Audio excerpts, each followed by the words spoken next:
You're looking for a security camera, but you can't quite decide if you want something to watch the living room or something to put out by the driveway. Well, Tapo has you covered with the Tapo C236 indoor-outdoor pan-tilt camera, or you might have heard it referred to as the Hybrid Cam 360. I will be going over everything from general specs and setup to all that you can do in the application, as well as a battery of real-world testing.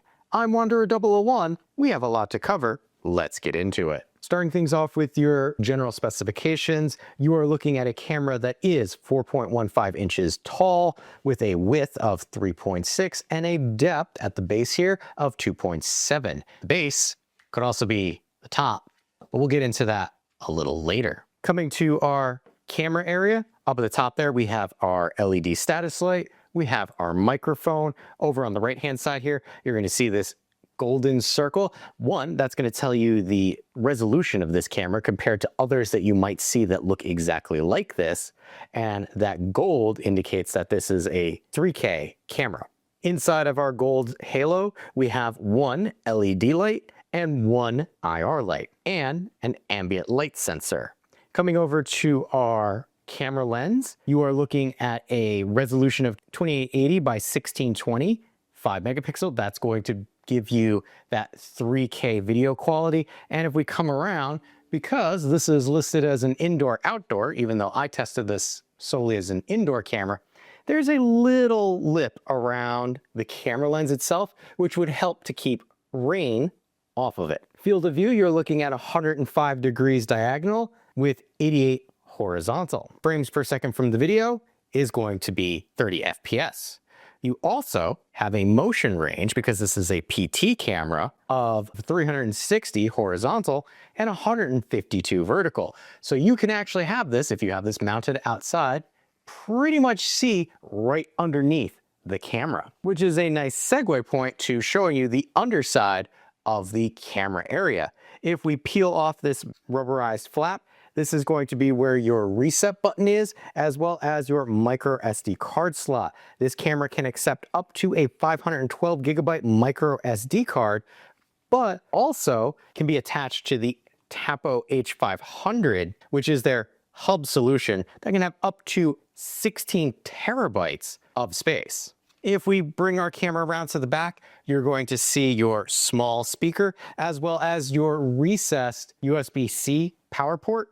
Now, that is a very deep channel, and I do wish that they gave you, instead of the L for this, that it was a straight line, but it does have nice weather sealing around the cable if you plan to use this outside. Cable length does leave a little bit to be desired, but is fairly standard at roughly 6 feet. I wish it was a little longer. As we come to the bottom, we could see our two rubberized feet that help keep this in place, and you'll notice even though it looks like it's top heavy, it doesn't move around all that much, and that's thanks to these feet. There are also grooves under here, and that is because, well, if you're gonna mount this outside, it comes with a mounting arm that locks in there. Flipping things back over, your Wi-Fi connectivity for this is going to be 2.4 gigahertz, which is perfectly fine. Even with the 3K video, I did not have any problems with stability or connection. Voice assistance, you have access to Google Assistant, Amazon's Alexa, and Samsung SmartThings.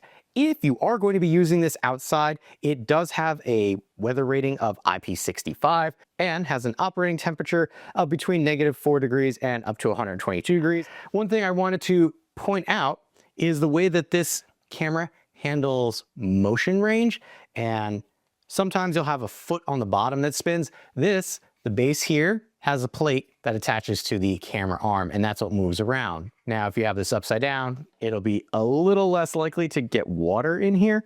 So keep that in mind. Using it inside, you're gonna use it like that. Outdoors, you're probably gonna wanna use it like that. The camera is not the only thing that we get in the box. So let me show you what else you get. Over here on the left, we have a USB-C to USB-A charging cable, screws and anchors, quick start guide, mounting template sticker, legal notice, power brick adapter, mounting arm, and camera.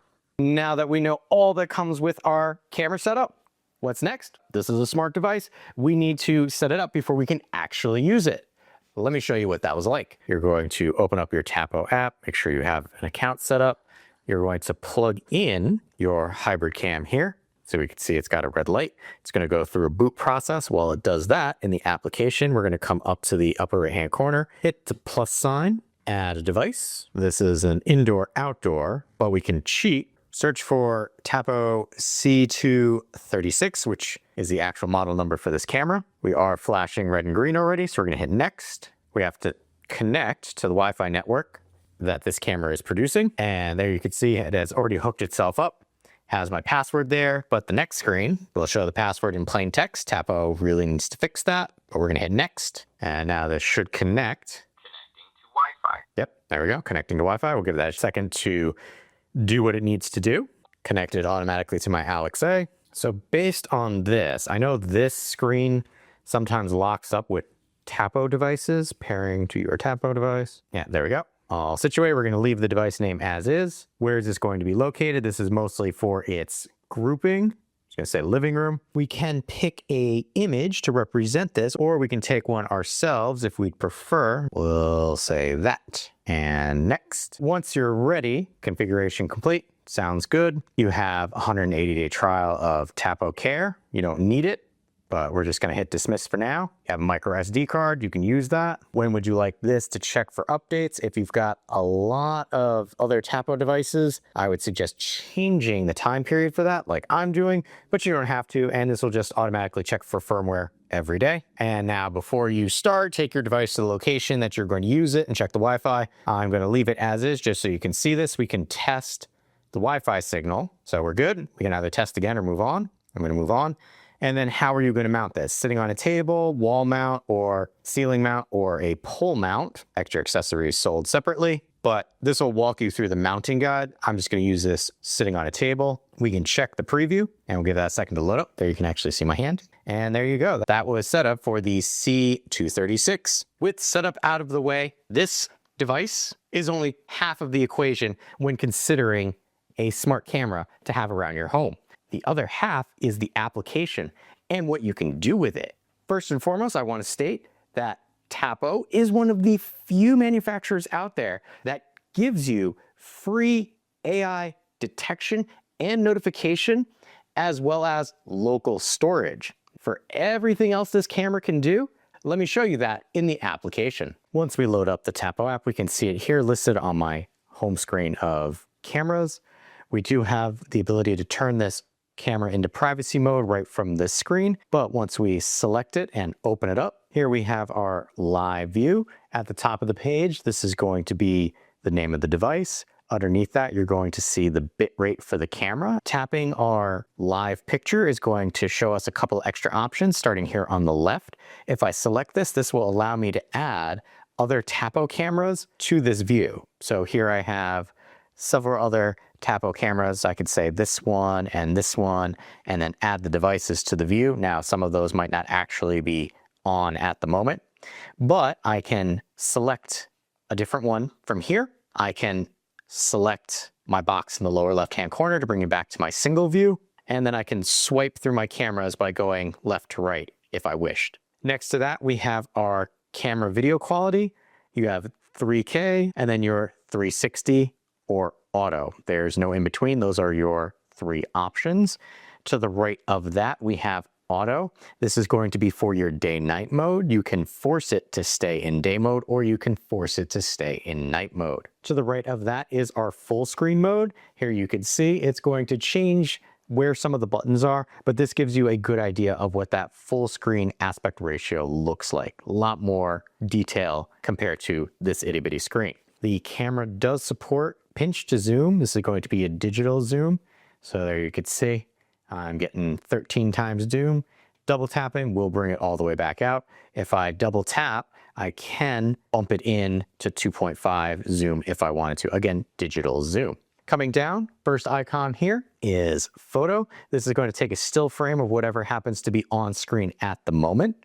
To the right of that is our camera mode or video mode. This will take a video recording of whatever happens to be on the screen at this moment. Sadly, nothing's there right now, but you get the idea. To the right of that is our camera microphone. I understand that might be a little weird having that particular icon there, but it is for your microphone volume. To the right of that, we have our call options. This is going to be tap to call. This is going to be full duplex mode on the camera. So as I'm talking, the camera is hearing me and my cat might run into frame. I can hang up the call from here, or I can select mic mute, or I can turn my speaker on and off, all from that one screen. I'm going to come back to this area because we have settings for this on the upper right hand corner, which is going to be camera speaker volume and camera microphone volume. To the right of our video call, we have our pan tilt controls. This is a PT camera, so I can do adjustments with my panning and tilting here, and it lets you know that you have reached the furthest that it can do. And I've done quite a bit, so I'm going to get a lot of those. Upper right hand corner, this is going to be your settings for your pan tilt degree. So how quickly is it going to move? 5 degrees, 10 degrees, or 15 degrees. And you can do a pan tilt correction, which is going to tell the camera to synchronize itself by kind of spinning around to make sure it's in the correct location. Coming down, we have our talk. This is another way that we can interact with people, but this one we have to press to talk. If I take my finger off that, it will no longer continue talking. So this is not full duplex like that other mode is. In the upper right hand corner here, we do have the same camera speaker and camera microphone volume options, as well as a tab for the pan tilt controls, just like we had on our full duplex option. Speaking of pan tilt controls, they are next. You get a separate area for this where you can move the camera using the controller. You can also set up viewpoints. So quick toggle, if I select that, it brings it back to a specific location. If I wanted to set up another one, I would put camera where I wanted and press the plus sign. And you can see we can have lots of preset location. In the upper right hand corner for our pan tilt controls, we have our degree of movement, just like we had on the other screen.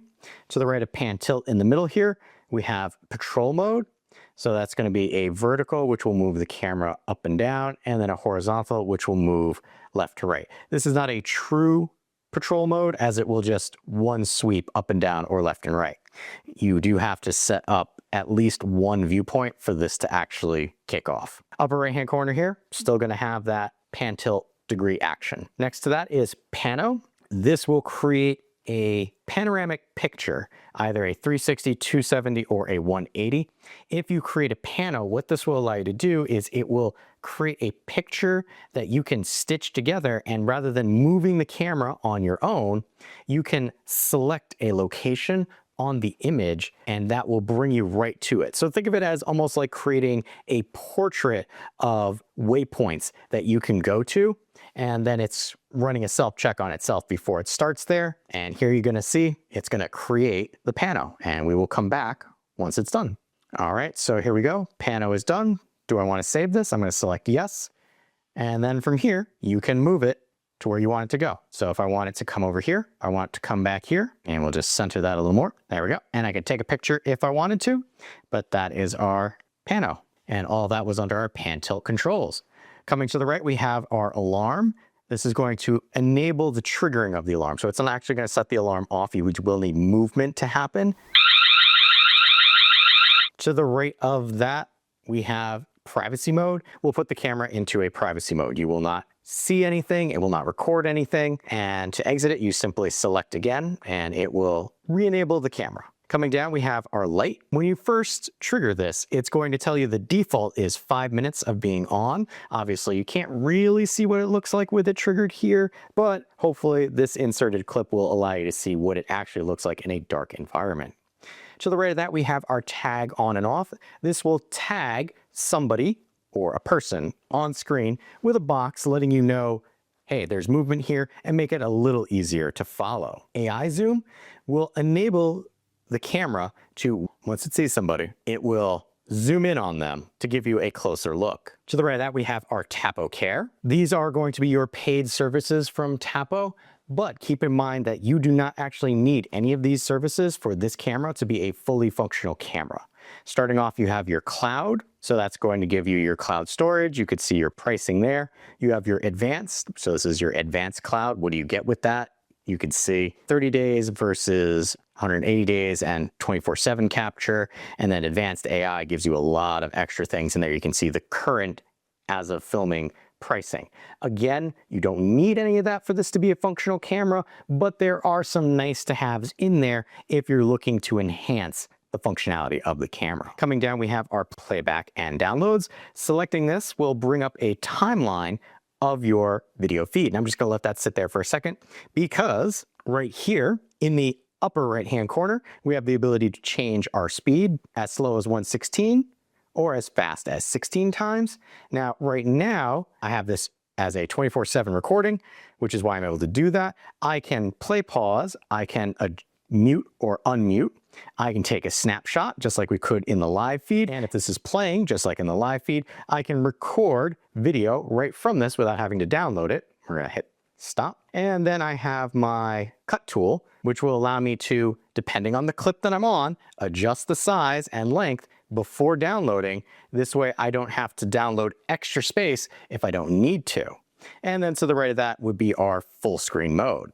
Coming down, we have localized storage versus cloud storage, and then our calendar. If I select this, you can see anything that has a blue dot indicates a date that has recorded something. And then our timeline has these light blue areas, which are 24/7 recording.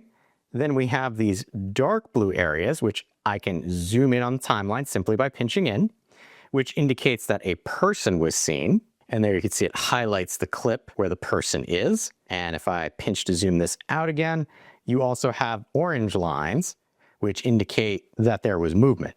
I can select any one of the clips and it will bring it up and it will show me the time, the duration of the clip, what has happened in the clip.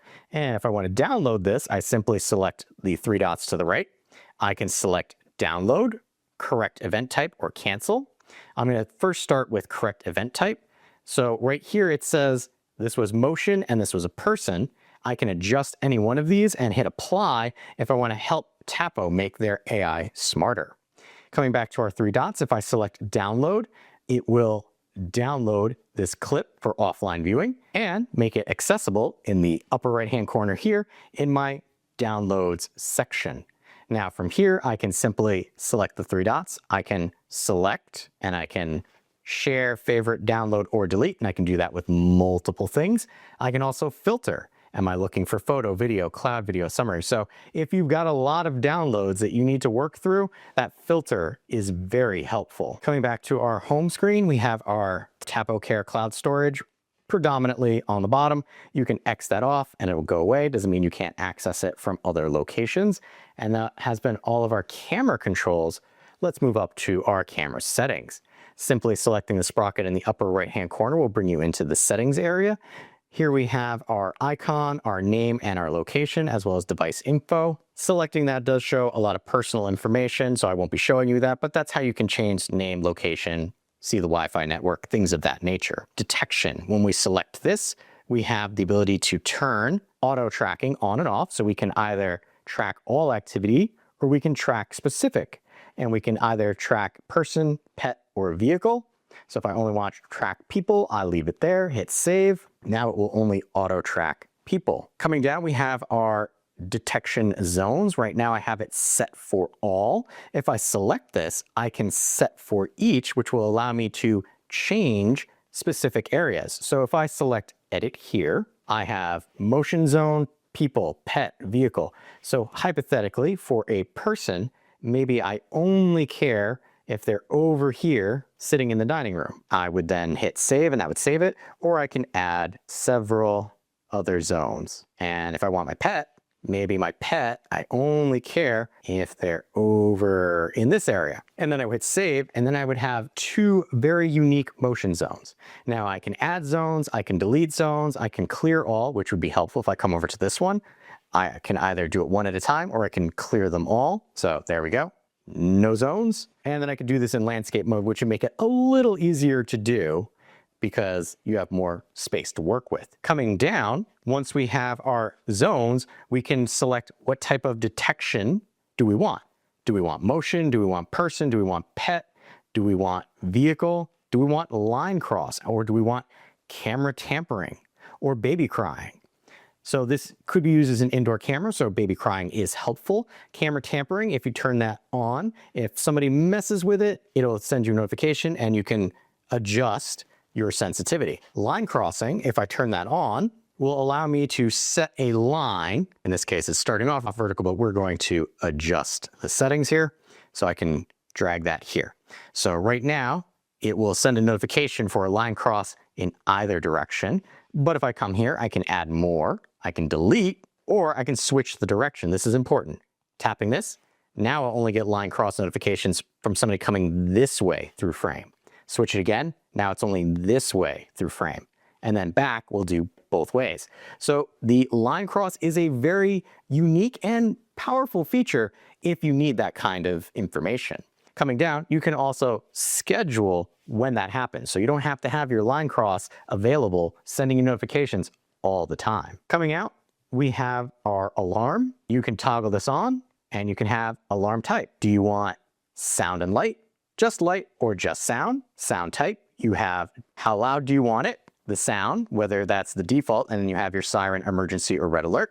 Or you can create a custom sound simply by selecting this. You have 15 seconds to create a custom sound. I wish there was something that would go around the ring of this, not just a countdown timer, so that I would know how much time I have left, and that if I just had to keep vamping to keep this going, I would have a better idea instead of just watching the numbers. So there you go. That's how long 15 seconds is. You can play. You can record again, and if you're satisfied, you can give it a name and save it, and then have that be your alarm sound. So you could be get off my lawn type of thing. Moving on, we have our alarm duration. You have default or you have custom, so you could do 5 seconds, 30 seconds, or come in here, you can do anywhere in between. Alarm event type. What do you want to set the alarm off? Do you want all motion? Well, that sounds like a lot. So I can set it for, I just care about these items because this is indoors. So if a person does it, if a pet does it, or if I have a line cross set up, I want to be notified of that. And then you've got a schedule. Do you want this all day? Do you want this during the day, which is 8 a.m. to 8 p.m., during the night, which is 8 p.m. to 8 a.m., or do I want to create my own custom schedule, which if I select this will allow me to set specific times and days for this action to happen. Moving on, we have our pan and tilt. We have our patrol mode. You can turn this on or off, but you have to have at least 2 position markers in order for this to happen. And here we go. I have marker. I have how long it's going to stay here. You can do as low as 2 minutes and as long as 60 minutes. Means it's not a true patrol mode. And then if you need to reorder things, you can simply select that and move your handle up and down to get things where they need to be. Pan tilt angle, just like we had on those other pages. How fast is your pan tilt going to move? And then pan tilt correction will have the camera move around and center itself. Moving on, we have another location for Tapo Care. We have storage and recording. This supports local recording, as you can see toggled there. We have our local storage. If I select this, it's going to show me how much storage I have on my card, as well as how much I've used. We have loop recording, which you'll utilize if you want to, once you get to the end of space, start recording over your oldest footage first. And then we have our format micro SD card, which will allow you to initiate the SD card when you first put it in, but also if you need to clear stuff off of there, you click on that and it takes care of it.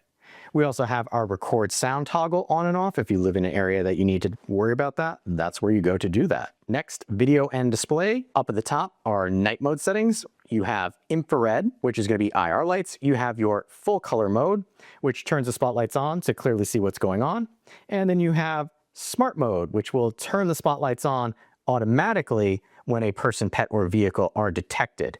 So this is lights on all the time, lights on only when it detects motion. We have our video quality, 3K or 360, or auto switch between the two, depending on what your connectivity is like. We have our frame rate, anywhere we have 15, 20, 25, and 30. So I like that they give you some options depending on what you need.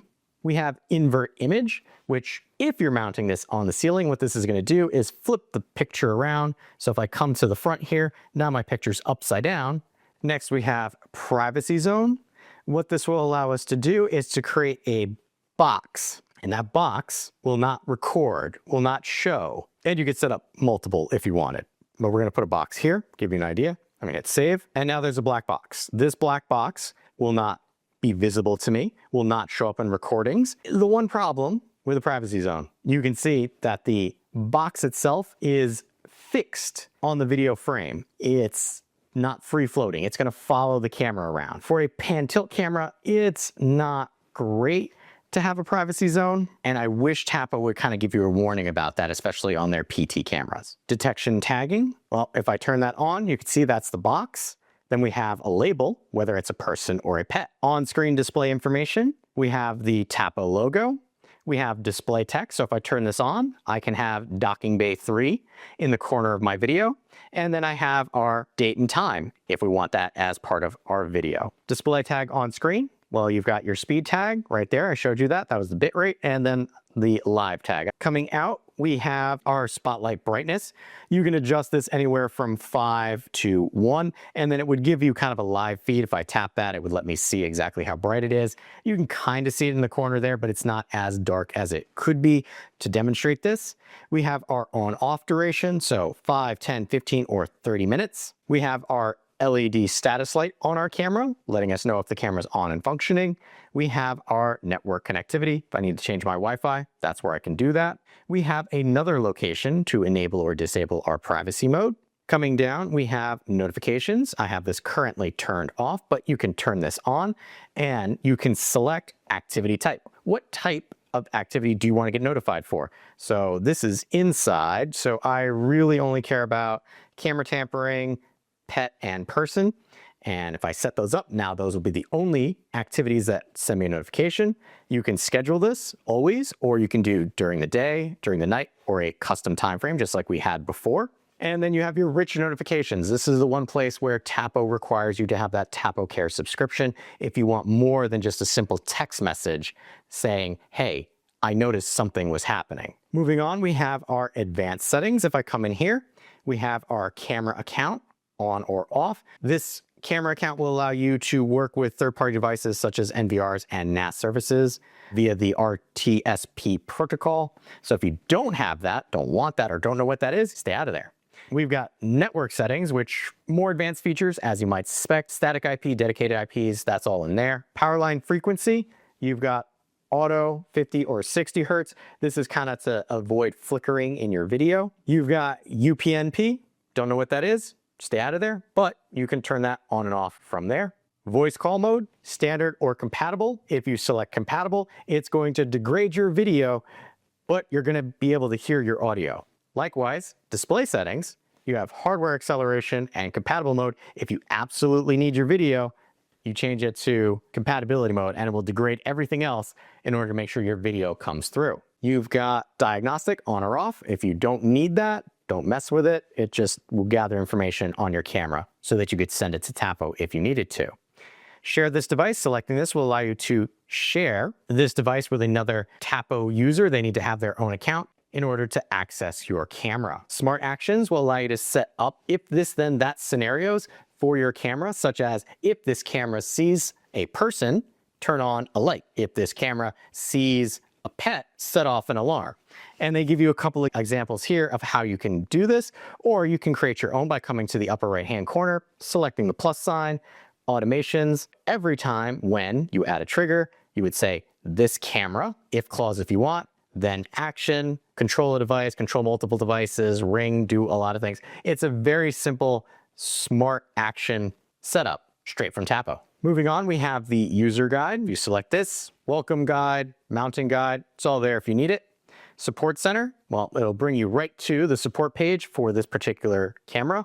Shows you user manual, product information. You've got lots of things that you can look through in there. Then we have our firmware, which will also allow you to check for firmware updates or set up your auto update schedule. We have reboot camera, so we can select that where it's auto reboot or manually reboot. And then at the bottom, we have remove this camera from my Tapo account. And that has been everything that we can do for the Tapo C236 in the Tapo app. Now that we know everything that's possible with this camera through the app, let's move on to testing. First and foremost, this is actually a continuously powered device, so I like to start things off with power usage. When the camera is on and just hanging out on your Wi-Fi network, it is going to use 2.6 watts of power.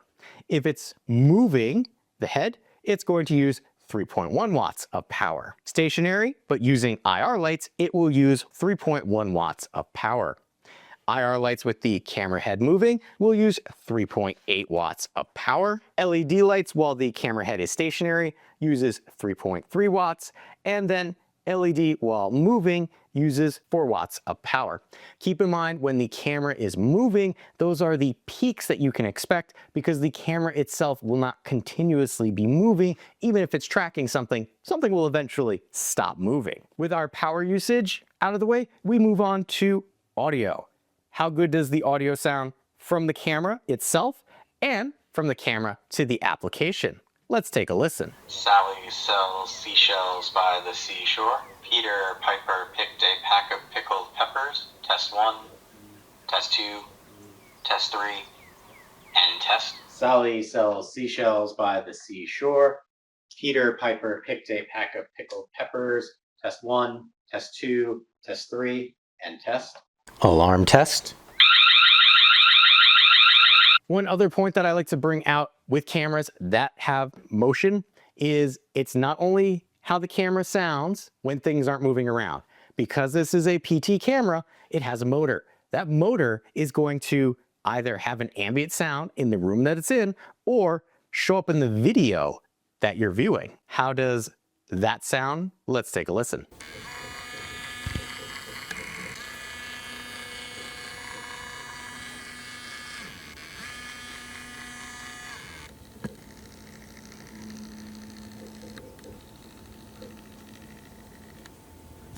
Kind of noticeable in a quiet room. This is an audio test to see if the camera makes sound that you'll hear in the actual video.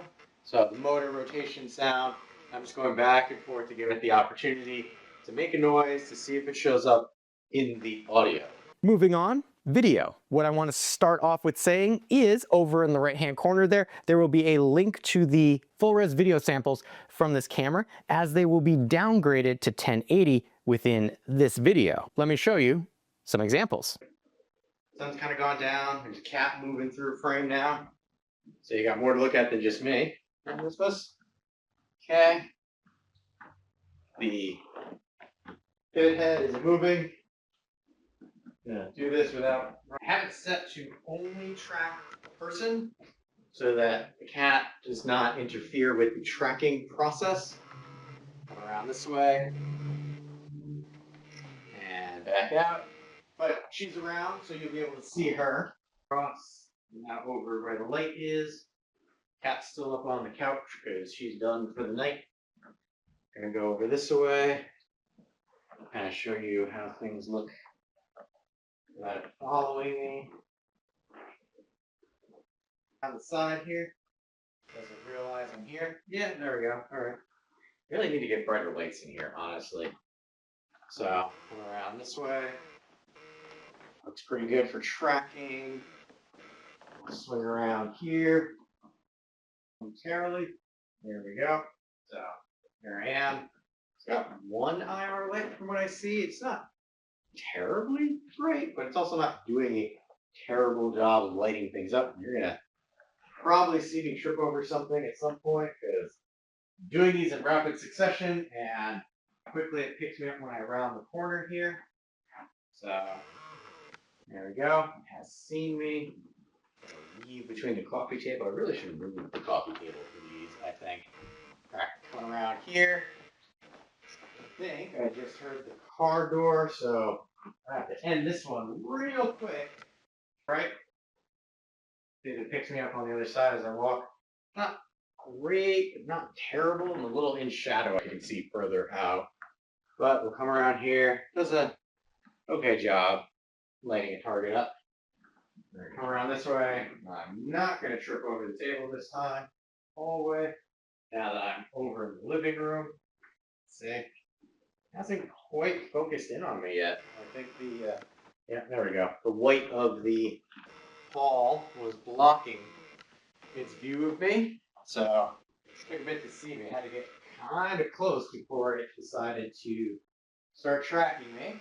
Another thing that I like to consider with a PT camera is what happens if two people come into frame. My assistant doesn't like to show up in the videos, so I can't show you what happened, but I will say that if two people walk into frame, the camera will 99% of the time stay locked onto the first person that it picks up in frame. However, if the people stop together mid-frame, the first person that moves will be the one that the camera starts tracking. Just a data point for you.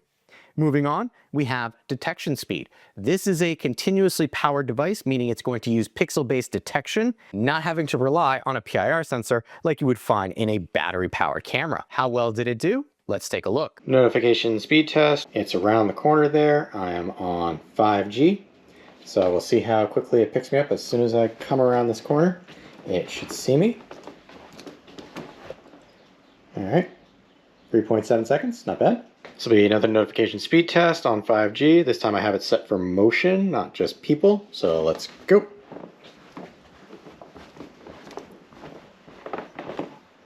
All right, took a little longer for people or motion. That's terrible. Now that we've seen how quickly this can detect, we move on to limitations or cons that I want to bring to your attention about this camera. Starting off, we have the motion sound from the camera that is very audible in the video when you look at it, as well as if you're in a quiet room, you're gonna hear this moving around. Now, I'm not saying that you're trying to keep this as a stealth camera, but there are other options even from Tapo that are much quieter and don't have the motor rotational sound show up in the video. And I think that's partially due how this rotating piece moves. Next, as I said, you're not gonna try and hide this in a room, but it's not really gonna blend in either.